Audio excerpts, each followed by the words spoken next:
Oke, baik. Assalamualaikum warahmatullahi wabarakatuh.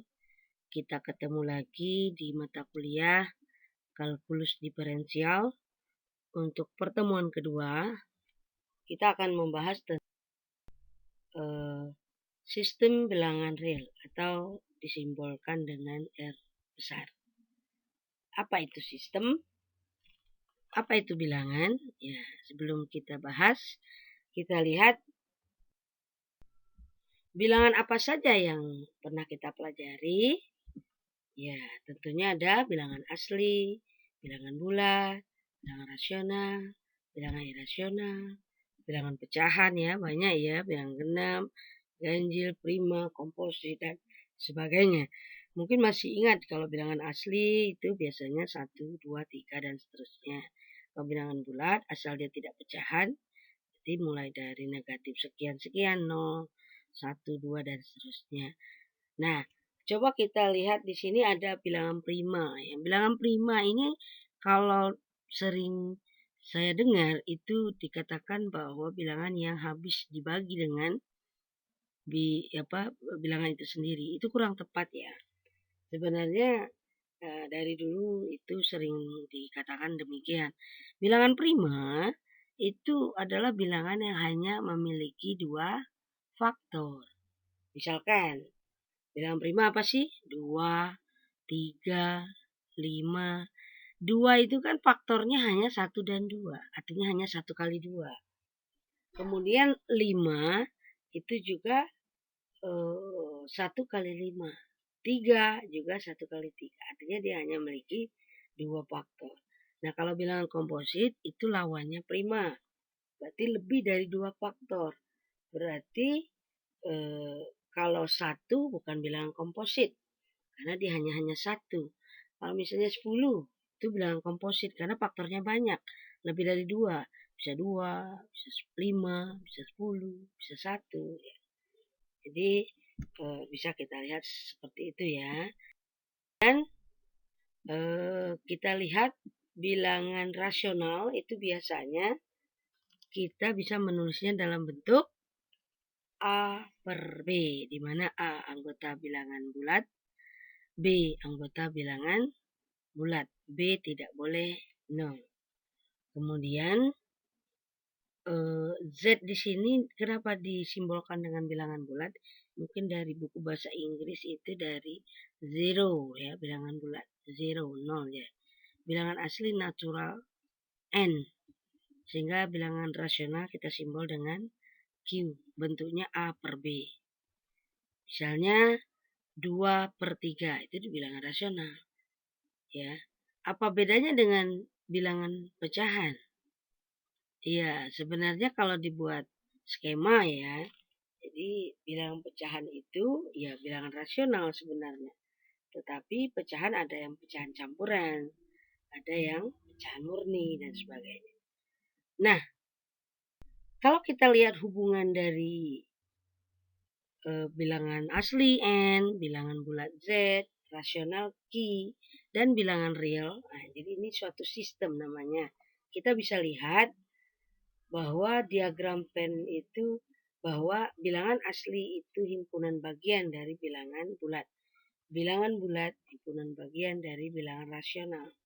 Bilangan rasional merupakan himpunan bagian dari bilangan real.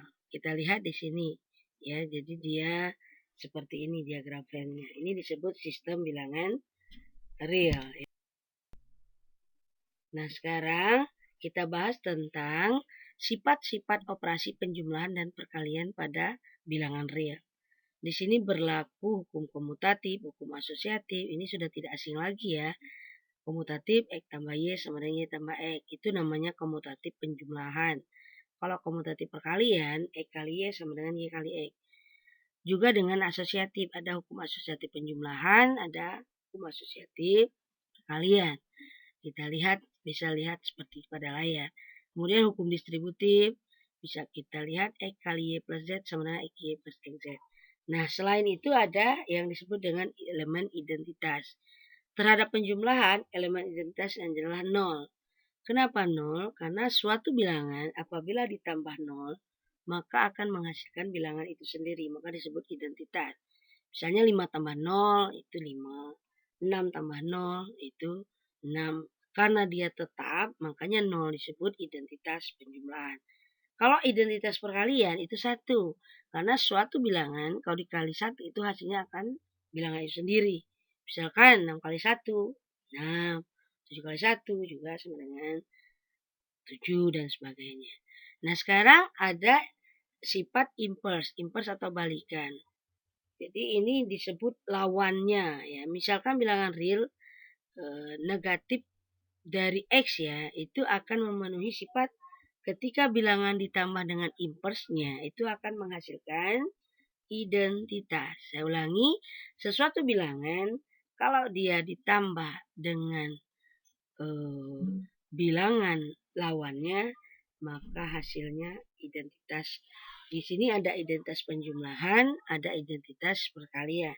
Misalnya 5 ditambah negatif 5. Itu kan hasilnya 0, berarti menghasilkan identitas. Sehingga apa? min 5 itu adalah inverse dari 5. Nah, kemudian kalau misalnya 7, itu inverse-nya negatif 7. Karena negatif 7 ketika ditambah dengan 7 itu hasilnya identitas 0. Itu namanya inverse aditif. Kalau inverse perkalian atau multiplikatif, ketika suatu bilangan dikali dengan inverse-nya akan menghasilkan identitas perkalian, yaitu 1 tadi ya. Kita misalkan 7 itu inverse-nya 1/7. Kenapa? Karena 7 kali 1/7 menghasilkan 1, yaitu sebagai identitas perkalian. Misalnya inverse-nya 8, itu 1/8. Inverse-nya 2/3, itu 3/2. Karena 2/3 kali 3/2 kan hasilnya identitas perkalian. Semoga bisa dipahami ya. Kemudian kita lanjutkan. Sifat-sifat urutan dalam bilangan real. Apa saja? Kita lihat ada trikotomi, ada transitif, sifat penambahan, sifat perkalian. Ini merupakan sifat-sifat wajib yang sering kita pakai dalam operasi penyelesaian suatu sistem persamaan ya, suatu persamaan misalkan. Pertidaksamaan juga berlaku. Misalkan trikotomi. Ya, trikotomi. Apa yang dimaksud dengan trikotomi? Ini sifat yang pasti dipenuhi. Misalkan X kurang dari Y. Atau X sama dengan Y. Atau X lebih dari Y. Jadi apabila dua bilangan diketahui, tidak mungkin dia semua memenuhi. Pasti kalau tidak X kurang dari Y, X sama dengan Y. X lebih dari Y. Jadi salah satu dari sifat ini. Transitif, misalkan jika X kurang dari Y, dan Y kurang dari Z, maka berlaku X kurang dari Z. Misalnya, saya punya 2 kurang dari 3. 3 kan kurang dari 4. Berarti 2 kurang dari 4. Seperti itu kira-kira. Kemudian, kalau penambahan, artinya saya punya katakanlah sifat trikotomi ya. Saya ambil trikotomi yang pertama, yaitu X kurang dari Y. Nah, ruas kiri X, ruas kanan Y. Saya ulangi, X kurang dari Y. Ketika ruas kiri kita tambah suatu bilangan, misalkan Z, maka ruas kanan juga harus ditambah suatu bilangan yang sama. Jadi dia bersifat adil pada penambahan. Misalkan saya ulangi, X kurang dari Y. Maka itu akan berlaku ketika X ditambah Z, maka akan kurang dari Y tambah Z. Kalau misalnya ruas kiri saya tambah A, ya berlaku begini. X tambah A, kurang dari Y tambah A. Karena dia X kurang dari Y. Kalau trikotominya X lebih dari Y, sama. Misalkan X lebih dari Y, saya tambahkan X tambah Z lebih dari Y tambah Z. Itu namanya sifat penambahan. Nah, berbeda dengan perkalian. Kalau pengurangan sama ya, walaupun tidak ditulis di sini. Misalnya, yang tadi ya, saya lupa. Kalau X kurang dari Y, maka ketika ruas kiri dikurang suatu bilangan tertentu, maka Y juga harus, sebelah ruas kanan harus dikurangi bilangan tertentu. Misalnya X kurang dari Y, berarti X kurang Z kurang dari Y kurang Z. Itu berlaku. Nah, kalau perkalian, itu kita lihat. misalkan saya punya trikotomi X kurang dari Y. Nah, trikotomi X kurang dari Y, ketika ruas kiri dikali X, kemudian ruas kanan dikali, ketika ruas kiri dikali Z, ruas kanan dikali Z, maka akan berlaku X kali Z kurang dari Y kali Z. Tetapi tandanya tidak berubah. Tandanya tidak berubah. Jika Z negatif, misalnya X kurang dari Y, maka X kali Z lebih dari Y kali Z. Kenapa tandanya berubah? Karena bilangannya dikali dengan negatif. Ya, jadi hati-hati. Nanti kita lihat di penyelesaian tidak sama. Nah, kemudian interval dalam bilangan real. Ya, kita lanjutkan sedikit lagi. Interval itu bagaimana katakanlah menulis himpunan semua bilangan real yang lebih besar dari A dan kurang dari B. Maka kita buat dalam kurung, kurungnya kurung biasa A, B. Artinya A, B itu artinya adalah X sedemikian hingga X lebih dari A kurang dari B. Itu disebut interval terbuka karena kurungnya bukan kurung siku. Kalau interval tertutup, nah itu kurungnya kurung siku ya. Misalnya kurung siku A, B tutup kurung siku itu memenuhi atau mengandung makna bahwa X lebih dari sama dengan A, kurang dari sama dengan B. Saya ulangi, kalau terbuka kita pakai A, B, kalau tertutup kita pakai siku kurung A, B. Itu maknanya A-nya masuk, B-nya masuk. Maka disebut tertutup intervalnya. Lebih jelasnya kita lihat sebagai berikut. Nah, ini lebih lengkap ya. Kenapa lebih lengkap? Di sini ada beberapa kemungkinan. Misalkan yang pertama, itu penulisan interval A, B. Itu berarti terbuka kiri, terbuka kanan. Maka dia artinya X lebih dari A, kurang dari B. Kalau di garis bilangan, itu dia tidak diberi tidak diberi bulatan penuh. Artinya dia terbuka. Di buku parcel itu ada yang nulis di titik A itu dikasih kurung biasa, itu artinya dia terbuka. Kalau kurung siku di garis bilangannya dibuat, itu berarti dia tertutup. Boleh juga yang di buku ada seperti itu. Nanti silakan dilihat di buku parcel halaman 13 ada ya. Nah, kemudian jika yang kedua itu kurung sikunya kan hanya sebelah kiri. Sebelah kanan, yang ketiga ya, kurung siku sebelah kiri. Yang kanan B-nya kurungnya biasa. Berarti yang A sebelah kiri tertutup, yang B terbuka. Ya.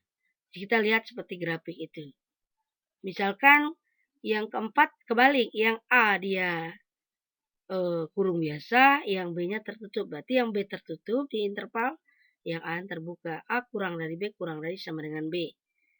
Nah, bagaimana kalau dia seperti yang di bawahnya, negatif tak hingga koma B.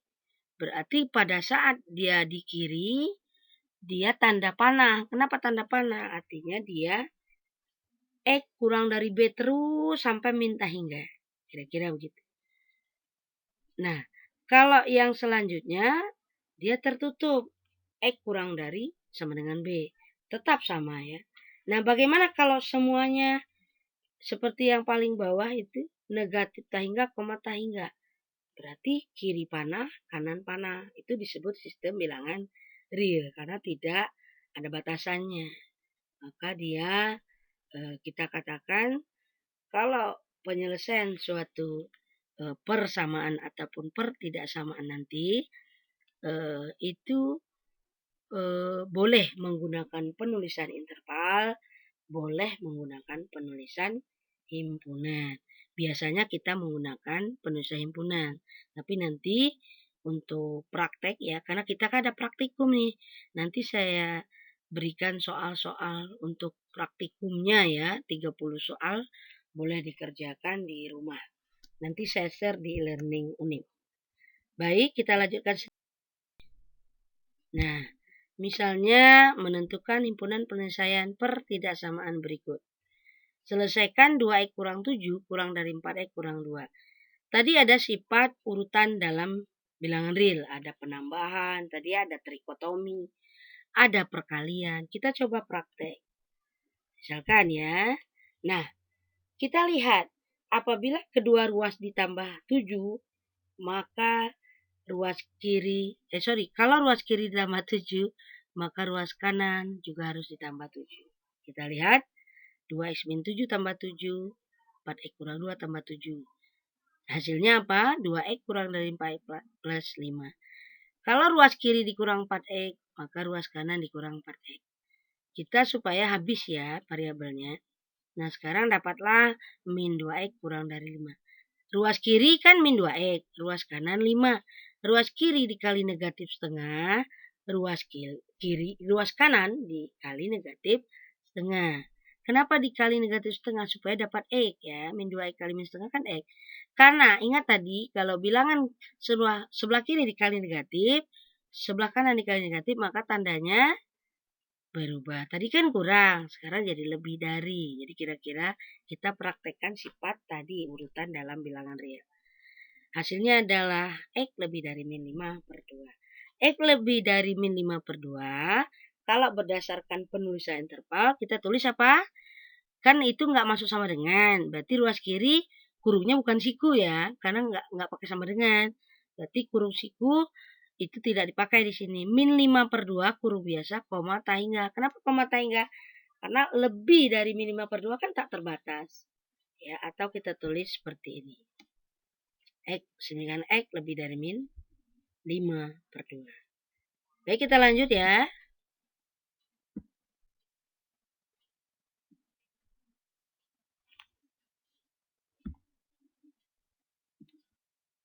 Nah, jadi dia sama. Saya ulangi, ruas tengah itu kita kurang 6, maka dapat 2x. Ruas kiri juga kurang 6, dapat min 11. Ruas kanan kurang 6, maka min 2. Jadi prosesnya sama. Nah, ini karena pakai sama dengan, ruas kiri berarti pakai kurung siku ya. Ruas kanan tidak. Nah, ini juga sama. Karena ini persamaan kuadrat, bisa kita pakai pemfaktoran. Nah, intervalnya karena ruas kiri kanan tidak pakai sama dengan, hanya kurang dari, maka dia kurung biasa. Oke, itu materi kita. Silakan diskusi nanti di e-learning Unip, ada soal yang saya share. Silakan dikerjakan, dikumpul ke email saya. Saya akhiri. Wassalamualaikum warahmatullahi wabarakatuh.